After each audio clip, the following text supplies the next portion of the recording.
রাদিয়াল্লাহু তাআলা আনহু আমার নবীকে নিয়ে হযরত ওমরের ঘরের ভিতরে চলে গেলেন। যাওয়ার পর হযরত ওমরকে ঢোকায় খলিফাতুল মুসলিমিন দরজা খোলেন। কেন দরজা খোলে না? কোনই দরজা খোলা হয় না। সাহাবায়ে কেরাম দরজা ভাঙিয়া দেখতেছে একটা চায় নামাজ লাসিয়া।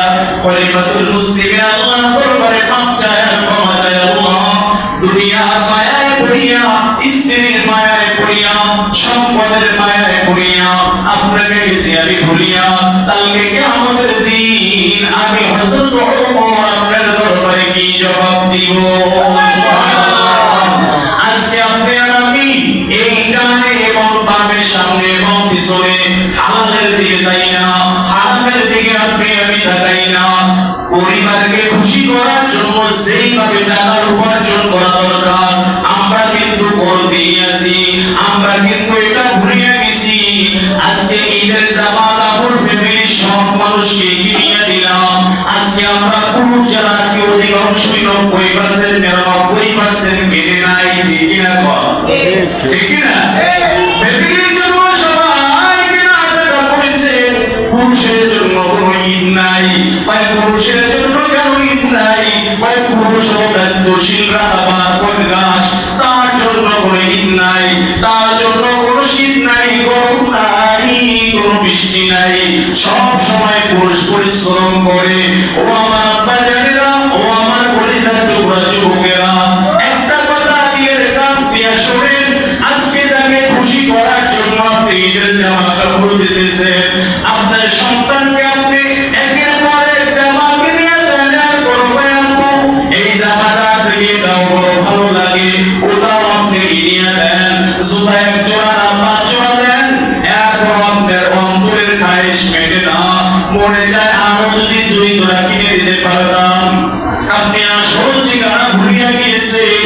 আজকে যদি বাবা আপনি মারা যান, এই আদরের সন্তান, এই আদরের স্ত্রী, এই আদরের ভাই আপনাকে বলবে লাশটা ঘরে বেশিক্ষণ রাখা যাবে না, মসজিদের ইমামকে খবর দে, কাপড়ের কাপড় বাজারে নিয়ে আন, তাড়াতাড়ি কাপড়ের ব্যবস্থা কর, তাড়াতাড়ি নামাজের ব্যবস্থা কর, তাড়াতাড়ি কবরে রাখো। বাগানের নিচে, কলা বাগানের নিচে আপনার জন্য আমার জন্য চিরস্থায়ী হবে কবর। আজকে যাকে খুশি করার পিছনে আপনি আমি দৌড়াই। আল্লাহ পায় হালাল হারাম তমিজ করিয়া খা, আপনি আমি হালাল হারাম তমিজ করিয়া খাই না। হালাল হারাম যদি তমিজ করিয়া খাই, টাকা কম হবে, স্ত্রী বকা দিবে, সন্তান বকা দিবে।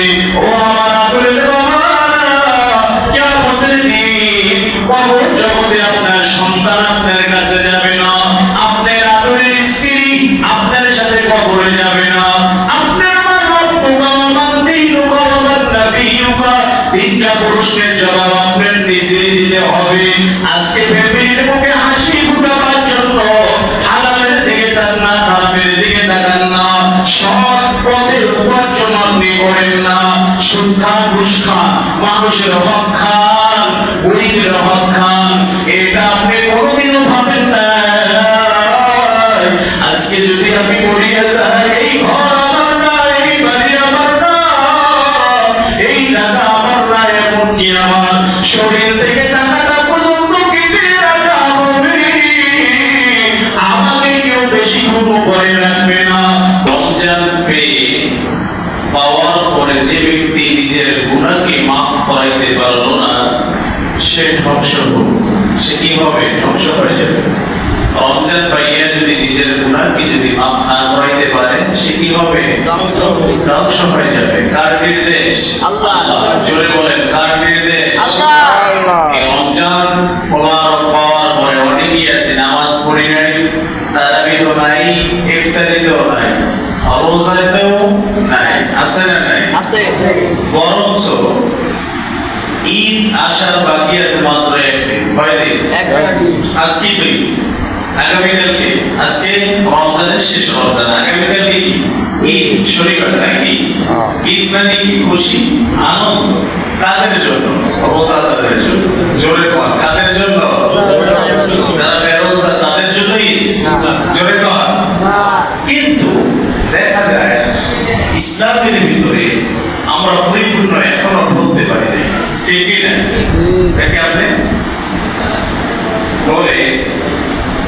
ঈদ আনন্দ কাদের জন্য? যারা রমজানের 30টা রোজা রাখছে, যারা 30টা তারাবি পড়ছে তাদের জন্য। আর আল্লাহ রাব্বুল আলামিন বলেন ইসলামের ভিতরে পরিপূর্ণভাবে ঢোকো, প্রবেশ করো। তো ইসলামের ভিতরে বাদ্য, গান, বাজনা হালাল না হারাম? হারাম। জোরে বল। হারাম। গান, বাদ্য, বাজনা হালাল না হারাম? হারাম।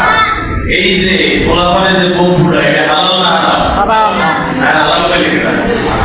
হারাম। দেখা যায় অনেকের দাদারা, দাদিরা, নানারা, নানিরা তাদেরকে বোম ফুটাবার জন্য উৎসাহিত করে। নাউজুবিল্লাহ বলবেন না? দাদা দাদি ছাতির কাটার ভিতরে বারো ঢুকাই দেয়, বাবা ফুটাও, নাতি ফুটাও। চিন্তা করছেন? শরীরের ভিতরে পাঞ্জাবি লাগাইয়া পবিত্র বানাইয়া কয় না মসজিদে যাও, মসজিদে যাইয়া 2 রাকাত নামাজ পড়ো, আমাদের জন্য দোয়া করো। কয় নাতি ফুটাও, ছোট বয়স, কারণ ফুটাবার সময়। চিন্তা করছেন কত বছর এই বোম ফুটাইতে যাইয়া ফুটাকারীদের 2 দল, 2-3 জন মানুষ ডাইরেক্ট মারাই গেছে। আপনারা সতর্ক কবে হইবেন? হ্যাঁ, আল্লাহ যেটাকে বলছে হারাম সেটা আপনি উৎসাহ দিয়ে আপনি করেন এবং করান, আর যেটাকে বলছে হালাল ওটা আপনি মানতেও রাজি না, করেন না। দেখবেন আগামীকাল ঈদুল ফিতর না, এই ঈদুল ফিতরে মিষ্টিমুখ করা কিন্তু সুন্নাত। জোরে বল, মিষ্টিমুখ করা কি সুন্নাত? আরো জোরে সুন্নাত। একদল কইবে এত মিষ্টি খাই না ডায়াবেটিস, কারণ সুন্নাত তো মানবে না। কি করবে না? মানবে না। মিষ্টি খাওয়া ডায়াবেটিস, এজন্য খাইবে না। চিন্তা করছেন যেটা আল্লাহ নবী পড়তে বলছে ওইটা আমরা করি না, যেটা পড়তে বলে তাই করিলে জোর দিয়ে করি। আছে না নাই? আল্লাহ নবী বলেন قال رسول الله صلى الله عليه وسلم من أحب سنتي فقد أحبني ومن أحبني كان معي في الجنة। কোন বান্দা কোন আমার যদি কিয়ামতের আগে একটা সুন্নাতকে সুন্দরভাবে মানে, হাদিসের ভিতরে আসছে কোন বান্দা কোন উম্মত যদি একটা পড়া সুন্নাতকে চিন্তা করে, আল্লাহর নবী বলেন 100 শহীদের সওয়াব তার আমলনামায় লিখে দেওয়া হয়। যেই সুন্নাতটা কেউ করে না, ওটা যদি কেউ চিন্তা করে করা শুরু করে, তাহলে কি হয়? 100 বার যুদ্ধে গিয়ে শহীদ যদি হয়, ওই পরিমাণ সওয়াব আল্লাহর নবী বলেন আমলনামায় লেখা হয়। সুবহানাল্লাহ বলেন। আল্লাহ রাব্বুল আলামিন বলেন আমার বান্দা, আমার বান্দি, তোমাদের জন্য আমি আল্লাহ তাআলা সীমাবদ্ধতা দিয়েছি। আমি আল্লাহ সীমার ভিতরে যদি থাকো বাবা জান্নাত, সীমার বাহিরে যদি যাও বাবা জাহান্নাম। আল্লাহ কয় যত কষ্টই থাকো না বান্দা তুমি নামাজ ছাড়িও না, রোজা ছাড়িও না, নবীর সুন্নাত ছাড়িও না। নবীর যদি সুন্নাত মানো তোমার জিন্দেগিটাকে আমি আল্লাহ বরকতময় করে দিব। সুবহানাল্লাহ। বরকতময় করবে কে? আল্লাহ। মিষ্টি খাওয়া কার সুন্নাত? নবীর সুন্নাত। নবীর সুন্নাত, রাসূলের সুন্নাত অনেকে কিন্তু খাইবে না। বোম ফুটা হারাম, ওগুলো আমরা পড়াইতেছি। এখন পর্যন্ত আমি এর বিরুদ্ধে বলি গত বছর থেকে, এখন পর্যন্ত পারলে না কোন মুরব্বীর আছে বাবা এগুলো ফুটায় না। ফুটাও যদি মসজিদের এলাকার মধ্যে না, ওপর থেকে ফুটাও, ওই ডাইনে বাপে কোলার ভিতরে, বিলের ভিতরে, বেরোতলা, কাঁঠাল গাছতলা, এদিকে দিয়ে ফুটাও। মসজিদের আশেপাশে ফুটাইও না, এগুলো হারাম, এগুলো করবে হিন্দুরা। ঠিক কি না? তোমরা নবীর সুন্নাত পালন করে তোমরা ঈদ উদযাপন করবে, এটা কি কোনো আনন্দ হইল? যে আনন্দে আমাদেরকে চোখ কেড়ে নেয়, জীবনের তরে অন্ধ বানায়, এটা কোনো আনন্দ হইল কি? আপনারা যদি, আমরা যদি সতর্ক থাকি, এগুলোকে আপনি ফুটায় আতশবাজি ইসলামের ভিতরে হারাম। রমজান মাসে যদি হারাম কাজ করে সওয়াব পাইবে অনেক, না অনেক পাইবে সওয়াব। আপনারা এমনিতে তো আমল থেকে মাশাআল্লাহ অনেক আগানো, কখনো দুর্বল, আগানোই দুর্বল করে যাবে না। এর থেকে অন্য অন্য মসজিদে 10-12 জন বয়, এই মসজিদে মাশাআল্লাহ টাকা দিয়ে একজন পাওয়া যায় না। চিন্তা করছে অবস্থাটা কি? হারাম বছর রস করার পরে এই হচ্ছে যে রেজাল্ট, এই রেজাল্ট হয়েছে রমজান মাস। যে বাঁচে খুব, আমি কতবার বললাম এর থেকে আমি বসিলে আল্লাহ, এর থেকে আমি একজনও বসতে না। আল্লাহ রাব্বুল আলামিন সবাইকে মাফ করুক, সকলে পড়ি আমিন। কালকে কি বার? শনিবার। জোরে বলেন। কালকে ঈদুল ফিতর। ঈদুল ফিতরের সুন্নাত আছে না নাই? জোরে বল।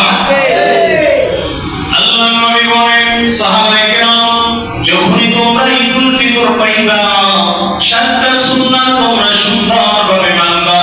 এক নম্বর সুন্নাত হলো সুন্দরভাবে ঘুম থেকে আগে উঠবা এবং ফজরের জামাতের সাথে নামাজটা আদায় করবা। কিসের সাথে?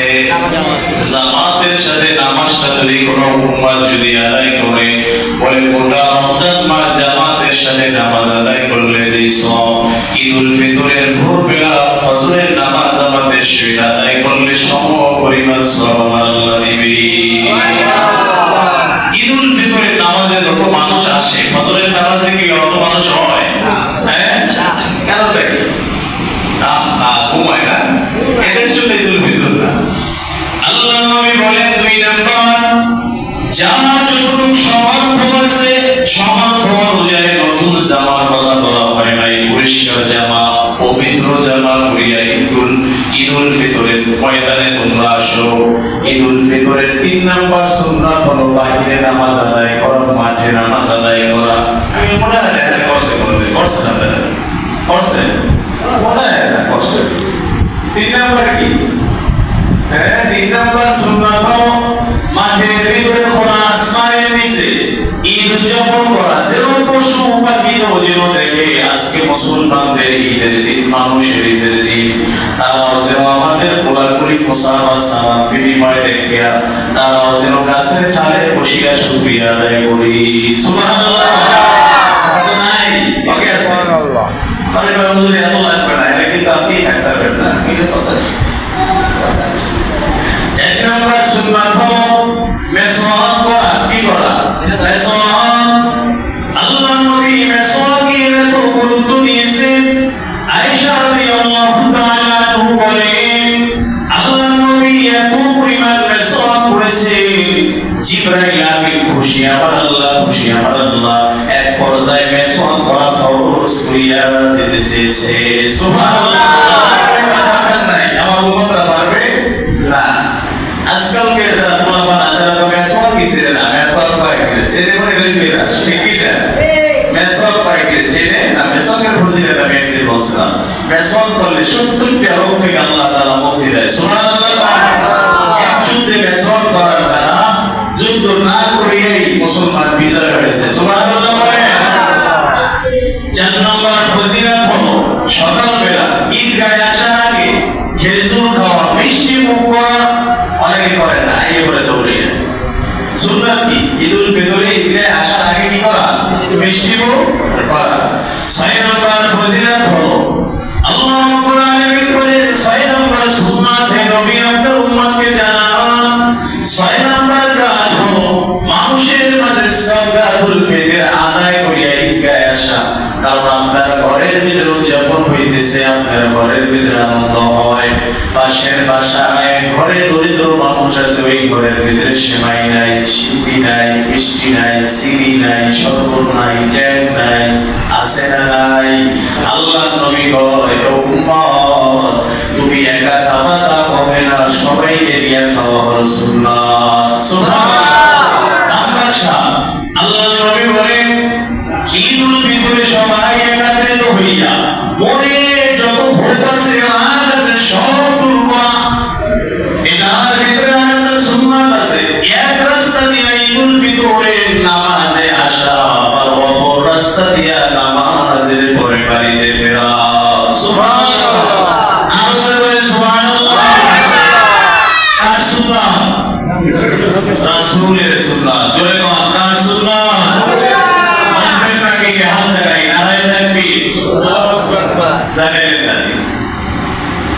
রাসূলের সুন্নাতের ভিতরে বরকত আছে না নাই? আছে। আমাদেরই আর সাহাবায়ে কেরামদের ঈদ। আল্লাহু আকবার বলেন। আপনি আমি ঈদের জন্য কত কিছু কেনাই করি, এরপরও কই পরিপূর্ণ ঈদের জামা কাপড় কেনাই করা হয় নাই। আগামী বছর আবার কিনবো, ঈদের পরে আবার কিনবো। হযরত ওমর রাদিয়াল্লাহু তাআলা আনহু বড় জাহানের খলিফা হওয়ার পরেও ঈদের দিন দরজা আটকাইয়া সিজদা দিয়ে আল্লাহর দরবারে কান্না করি। সুবহানাল্লাহ।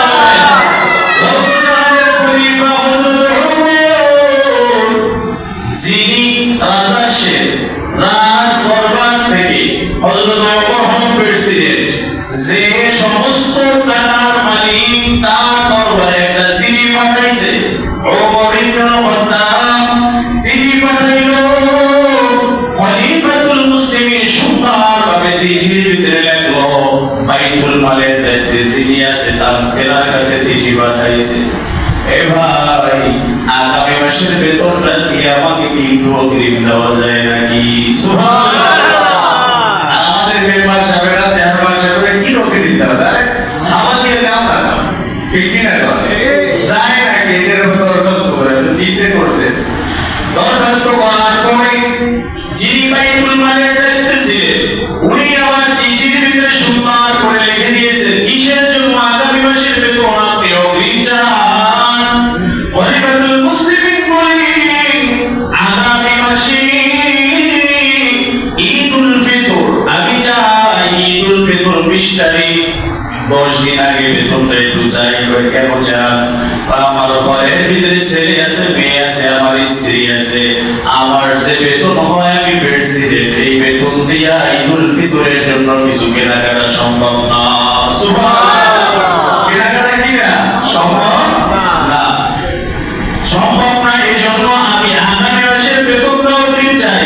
খলিফাতুল মুসলিমিন কয়, দয়া করবেন আমার উপর, আগামী মাসের অগ্রিম বেতনটা একটু দেবেন, তাহলে আমার স্ত্রীর মুখে হাসি ফুটবে, সন্তানের মুখে হাসি ফুটবে। সুবহানাল্লাহ। সুবহানাল্লাহ। উনি যদি চাইতো উনি সবকিছু নিয়ে যাইতে পারতো না? জোরে কন, পারতো কি পারতো না? মনে ভরে যাই মুখ, খোলাফায়ে রাশিদার উমরে ফারুক, যারা মনে ভরে যাই মুখ, খোলাফায়ে রাশিদার উমরে ফারুক, মাবুদের পথে ছিল নিবেদিত প্রাণ, জীবন করে দুঃখীদের ত্রাণ, জীবন করে দুঃখীদের ত্রাণ, ত্যাগ করে দুনিয়ার আলিশান সুখ, ওমরে ফারুক, ওমরে ফারুক। আল্লাহু আকবার। খলিফাতুল মুসলিমিন ওমর ইবনুল খাত্তাব ওয়ার্দ জাহানের খলিফা হওয়ার পরে বাইতুল মালের যিনি দায়িত্বশীল আছে তার কাছে চিঠি পাঠায়, ও ভাই, আমাকে 1 মাসের বেতন একটু অগ্রিম দাও। কেন অগ্রিম দেব? আমার সন্তানের জন্য জামা কিনবো, কাপড় কিনবো, ঈদের জন্য মিষ্টি কিনবো, যা প্রয়োজন তাই কিনবো। যিনি দায়িত্ব ছিলেন তিনি কয়, হযরত ওমর, আপনি অর্ধ জাহানের খলিফা, ভুলে গেলে হবে না। মানুষ আপনাকে নির্বাচন করছে, ভোটের মাধ্যমে বানাইছে, এমনি এমনি আপনি হন নাই। আপনি যদি আমার 2টা প্রশ্নের জবাব যদি দিতে পারেন, বাইতুল মাল থেকে 1 মাস না, গোটা 1 বছরের বেতন অগ্রিম দেওয়া হবে। সুবহানাল্লাহ। আর জোরে বল সুবহানাল্লাহ। চিঠির ভিতরে লিখিয়া দেয় খলিফাতুল মুসলিমিন, হযরত ওমর, আপনি আমাকে প্রথমে জবাব দেন, আগামী মাস পর্যন্ত সর্ববার আপনাকে প্রেসিডেন্ট রাখবে কিনা। 2 নম্বরে জবাব দেন, আগামী মাস পর্যন্ত আপনি দায়িত্ব পালন করতে পারবেন কিনা, হায়াত আপনার আছে কিনা। এই 2টা প্রশ্নের যদি জবাব দেন, বাইতুল মাল থেকে যেই পরিমাণ অর্থ সম্পদ নেওয়া দরকার আপনি নিয়ে যান। সুবহানাল্লাহ। খলিফাতুল মুসলিমিন হযরত ওমর চিঠির দিকে তাকায়, চিঠিটা পড়ে আর চোখের পানি ফেলায়, আর বলে, ও দয়ার মালিক, আমি খলিফাতুল মুসলিমিন হযরত ওমর, আমি তো ভাবছিলাম আপনার ভিতরে, আমার ভিতরে মনে হয় আপনার ভয় অনেক বেশি, আমার মতো মনে হয় তা আর কেউ নাই। আমি ভাবিয়ে দেখলাম বাইতুল মালের যিনি দায়িত্বশীল তিনি তো আমার থেকেও বড়টা বড়ওয়ালা। সুবহানাল্লাহ। আর শুকরিয়া আদায় করে, ও দয়ার মালিক, আমি যদি আমার স্ত্রীর মায়ায় পড়িয়া, আমি যদি আমার সন্তানের মায়ায়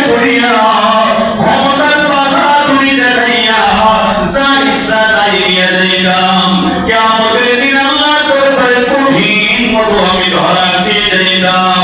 আজকে আমি অনুমতি চেয়েছি, হৃদয়ে আমার টনকটা ধরেছে। আসলেই তো কথা সত্য। আগামী মাস পর্যন্ত আমি প্রেসিডেন্ট থাকতে পারবো কি পারবো না, সব ডিসিশন নেবে জনগণ।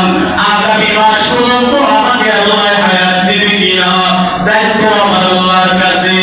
আমি হযরত ওমর দুনিয়া সুখের জন্য কেনই আমি চাইলাম। খলিফাতুল মুসলিমিন আল্লাহর ভয় সেজদা দিয়া শুধু কান্না করতেছে। ও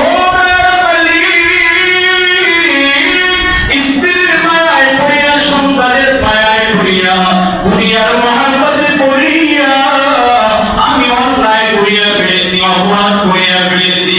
খলিফাতুল মুসলিমিন হযরত ওমর মাথা উঠায় না, শুধু কান্না করে আল্লাহর দরবারে মাফ চায়, আল্লাহ আমার বড় ভুল হয়ে গেছে, মাফ করিয়া দেন, ক্ষমা করিয়া দেন। পরের দিন নবীর পিছনে হযরত ওমর ঈদুল ফিতরের নামাজ আদায় করিয়া সকলের আগে দরজা আটকাইয়া ঘরের ভিতরে সেজদা দিয়া কান্না করে।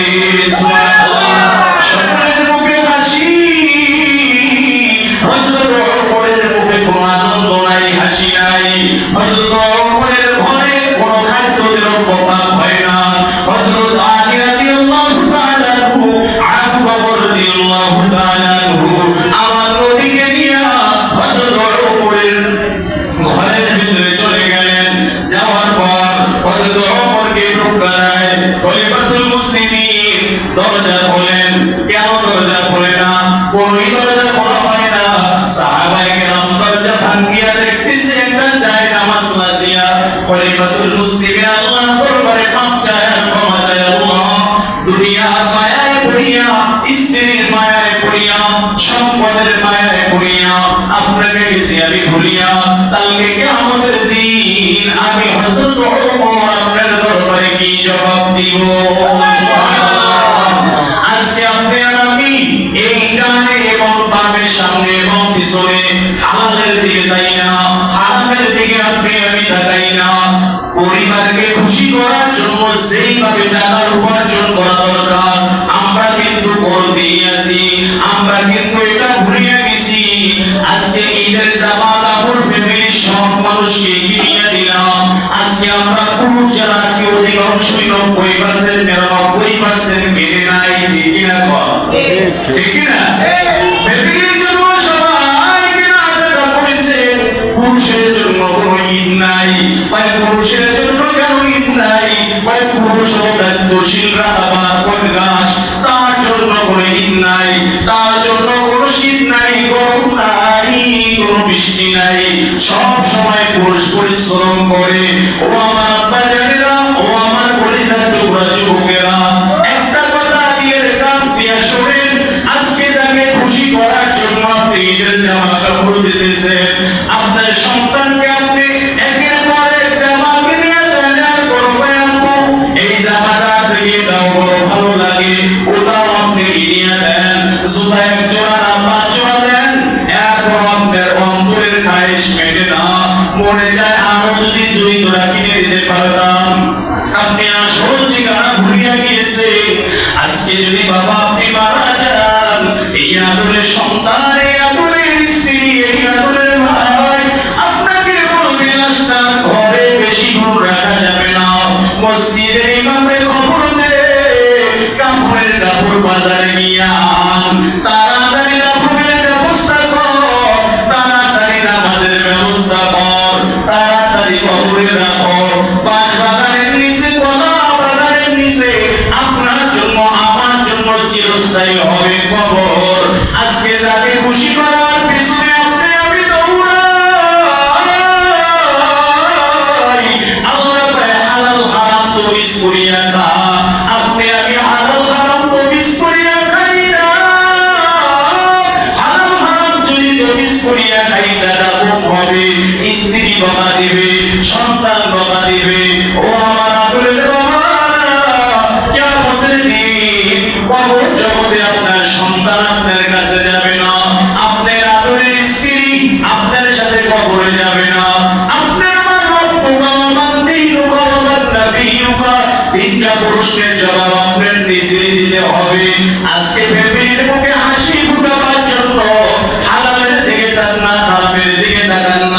সৎ পথের উপার্জন আপনি করেন না, সুদ খান, ঘুষ খান, মানুষের হক খান, গরিবের হক খান, এটা আপনি কোনোদিনও ভাবেন না। আজকে যদি আমি মরিয়া যাই, এই ঘর আমার না, এই বাড়ি আমার না, এই টাকা আমার না, এমনকি আমার শরীর থেকে টাকাটা পর্যন্ত কেটে রাখা হবে, আমাকে কেউ বেশি কোনো পরে রাখবে না, পরের উপরে রাখলে শরীর মুছিয়া যাবে। ও আমার বাবারা, পূজার কবে হবে, আনন্দের জন্য, উৎসবের জন্য কতই কিছুই না করলেন। রমজান মাস আল্লাহ আপনাকে আমাকে দিয়েছে গুনাহ মাফের জন্য, বরঞ্চ গুনাহ তো মাফ হয় নাই, বরঞ্চ আরো গুনাহ বেশি আমরা প্রতিযোগিতা দেওয়া করেছি, ঠিক কিনা বলে? যদি না করতাম আজকে মসজিদের তারাবিতে এক থেকেও বেশি লোক হইতো, বাসায় লোক ছিল, মসজিদে আসে নাই। আল্লাহ দিয়েছে মুমিন মুসলমানদেরকে রমজানুল মুবারক গুনাহ মাফের জন্য, কিন্তু রমজানুল মুবারকে আপনি আমি টাকা ইনকামের পিছনে বেশি ছুটেছি, ইবাদত মোটেই হয় নাই। আত্মীয় স্বজন, ফ্যামিলি, স্ত্রী পুত্র সবাইকে আপনি আমি খুশি করলাম, কিন্তু আসল মালিককে কিন্তু খুশি করা হয় নাই। আমার আল্লাহ কয় রমজানুল মুবারক মাত্র 30 দিন, এই 30 দিন যদি বান্দা তুই ইবাদত করতি, আমি আল্লাহ গোটা 11 মাসের চাহিদা আমি আল্লাহ পূরণ করার ব্যবস্থা করে দিতাম। আরো জোরে বলেন সুবহানাল্লাহ। মন করে ঘুমাও তুমি, ফজর করে কাজা, এমন তো হতে পারে জোহরে জানাজা তোমার, এমন তো হতে পারে জোহরে জানাজা। জোরে বলো আল্লাহু আকবার। আপনি ঘুমান, ও বান্দারা, ও আল্লাহর বান্দা, ভালো করে বুঝেন, একটা এক্সাম্পল দিলে আপনি বুঝবেন। আমাদের সন্তানেরা যখন অসুস্থ হয়, ওষুধ খাইতে চায় না, পিতা, ঠিক কিনা কর? আপনি আমি কত রকমের বাহানা করি, এই ওষুধটা আপনি খাও, তাহলে তোমাকে এই জিনিসটা দেওয়া হবে, তারপর বাচ্চা ওষুধ হয়, তাকে এই আবদারটা পূরণ করা হয়। উদ্দেশ্য কি? উদ্দেশ্য হলো বান্দার রোগ ঠিক করা, ঠিক কিনা বলেন? রমজানুল মুবারক মাস আল্লাহ তাআলা সেই আপনাকে আমাকে অফার করেছিল, বান্দা 11 মাস আমার থেকে তুই বিমুখ হয়েছিলি, রমজানের 1 মাস ইবাদত কর, 1 রাকাত নামাজ পড়বি, 70 রাকাত নামাজের সওয়াব আমি আল্লাহ দেব, নফল পড়বি, সুন্নাতের সওয়াব দেব, সুন্নাত পড়বি, ফরজের সওয়াব দেব, 1 টাকা দান করবি, 70 টাকা দানের সওয়াব দেব, কদরের রজনীতে 1 রাকাত নামাজ পড়বি, 1000 রাত নামাজের সওয়াব আমি আল্লাহ দেব, আমি আল্লাহ দেব, আমি আল্লাহ দেব। আল্লাহ শুধু অবাক করেছে, কিন্তু বান্দা শুনে নাই। না শোনার কারণে আগের জাহান্নামের টিকিট আর এখন টিকিট, একই টিকিট কাটা হয় নাই।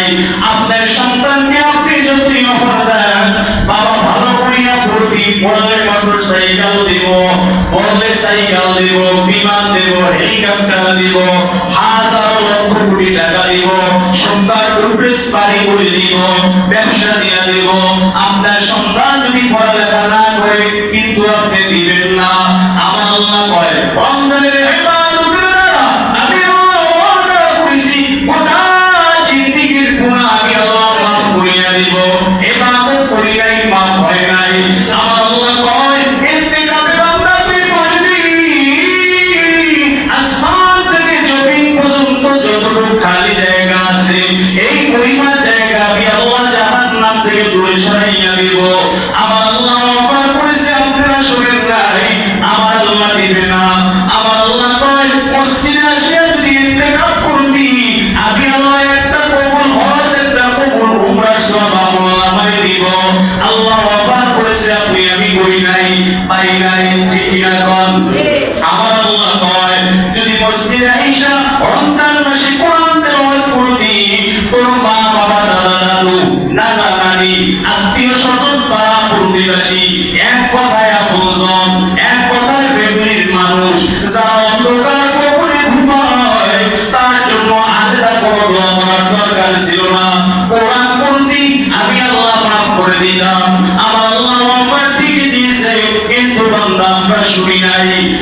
শোনার কারণে অবহেলা করতে করতে রমজানুল মুবারক মাস শেষ। আমি কালকে মোনাজাতে বলেছি বাবা ও কলিজার টুকরা ভাই 2026 সালে জিন্দেগিতে আর রমজানুল মুবারক পাবেন না। আর যদি ইবাদত যদি করতেন, আল্লাহকে যদি খুশি করতেন, আপনার মতো দামি মানুষ দুনিয়া ও আখিরাতে মনে হয় আর কেউ হইতো না। ঠিক না বলেন? আমার আল্লাহ কয় রমজানুল মুবারক মাস আমি আল্লাহ বান্দাদের সামনে উপস্থিত করি এই জন্য বান্দা আমার মাস পুরা করবি। রমজান পাইয়া বান্দা তুই ইবাদত করবি, আমি আল্লাহ জীবনের গুনাহ মাফ করিয়া দিব। 11 মাসে ইবাদত করলে তুই কি পাবি আমি আল্লাহ বলি নাই, কিন্তু রমজানে ইবাদত করলে 70 গুণ বেশি পাবি আমি আল্লাহ সব জায়গায় স্পষ্ট বলেছি। সুবহানাল্লাহ। করি নাই, যারা করি নাই তারা পাই নাই, যারা করেছি তারা অবশ্যই পাবো। আল্লাহর নবী বলেন ঈদুল ফিতর তার জন্য যে রমজানুল মুবারকে 30টা রোজা রেখেছে, 5 ওয়াক্ত নামাজ আদায় করেছে, মানুষের হকগুলো আদায় করে দিয়েছে। মানুষ যদি কথার দ্বারা কষ্ট পায় ক্ষমা চেয়ে দিয়েছে। মা বাবা যেন বাচ্চা সন্তান মা বাবার পা ধরে কান্না করেছে, ক্ষমা চেয়েছে, গুনাহ মাফ চেয়েছে। আল্লাহ কয় তারা ব্যতীত ঈদুল ফিতরের নামাজে যেন কেউ না আসে। চিন্তা করছে কত বড় মারাত্মক জিনিস। নামাজ কি পড়ছে, কিন্তু কালকে তো দাওয়াত না দিল হাজার হাজার মানুষ আসবেন অবশ্যই, কিন্তু আল্লাহর নির্দেশ না আসা।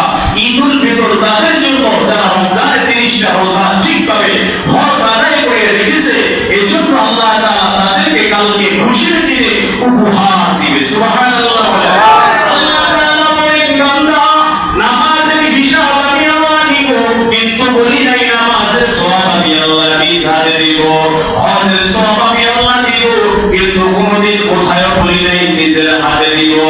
আমার আল্লাহ কয় মানুষকে যাকাত দিবি, দান করবি, মানুষকে উপকার করবি, আমি আল্লাহ সওয়াব দিব।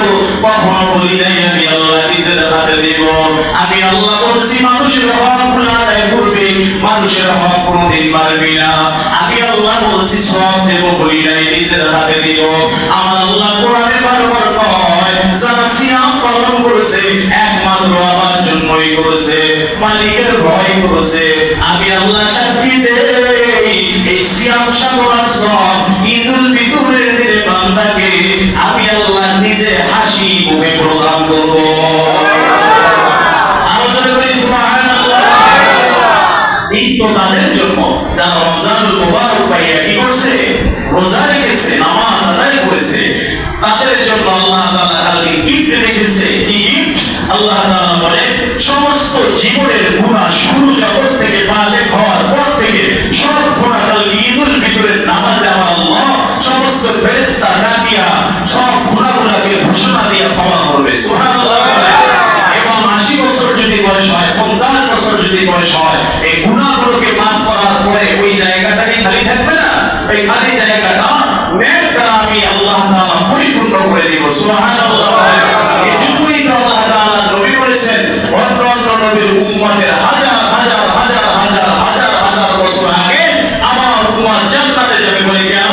বলে মুসা আলাইহিস সালাতু ওয়াস সালাম ইয়াকুব নবী, অমুক নবী, কত নবী যে দুনিয়াতে আসছে, কোন নবীর রমজানুল মুবারক পায় নাই, ছিল না।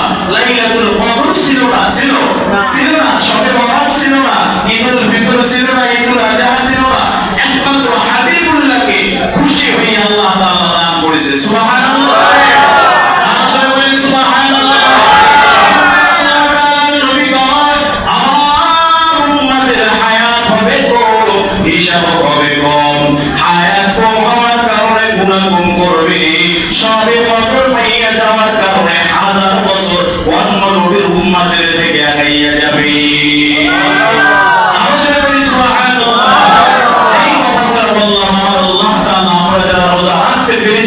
এবং পারি নাই আমরা তওবা করি আগামী বছর হতে আসসালামু আল্লাহ আপনি আমাদেরকে maaf করেন। সকলে করি আমিন। আমরা যারা গুনাহ করে ফেলেছি আল্লাহ আস্তাগফিরুল্লাহ, আমরা গুনাহ করব না মালিক। কার জীবনের জন্য জানি আজকে শেষ রমজান হয়ে যেতে পারে আল্লাহ আমরা দোয়া করি আল্লাহ তাআলা যেন আগামী বছর আমাদের সবাইকে আমার রমজান মাসে উপস্থিত হওয়ার তৌফিক দান করে সকলে পড়ে আমি বলছিলাম যে কার জন্য শেষ রমজান, অনেক মানুষ মারা গেছে না, এলাকা থেকে চলে গিয়েছে, গ্যারান্টি তো দিতে পারি নাই যে আমার জন্য শেষ, অমুকের জন্য শেষ, এখানেও কারোর জন্য শেষ রমজান আমরা জানি না। এজন্য ভয় করতে হবে কাকে? আল্লাহকে। আমাদের কাকে? আল্লাহকে। আমরা কি সবাই জান্নাতে যেতে চাই? নারায়ে তাকবীর, আল্লাহু আকবার, নারায়ে তাকবীর, আল্লাহু রাব্বুল আলামিন সবাইকে জান্নাতি বানান, সকলে পড়ে আমিন। যদি জান্নাত চাই 5 ওয়াক্ত নামাজের পরে একটা আমল করব, পারবো ইনশাআল্লাহ। একটা আমল, সেটা হলো 5 ওয়াক্ত নামাজের পরে আমরা আয়াতুল কুরসি পড়ব। আল্লাহর নবী কয় 5 ওয়াক্ত নামাজের পরে যিনি আয়াতুল কুরসি পড়বে ওই বিনা হিসেবে জান্নাত। সুবহানাল্লাহ। সাহাবায়ে কেরাম কয় জান্নাতে যায় না কা, নবী কয় মরে না কা, অনলি জান্নাত। তার ভিতরে জান্নাতের ভিতরে শুধু একটা পর্দা থাকে, সেটা হলো মৃত্যু। সুবহানাল্লাহ। মৃত্যুর সাথে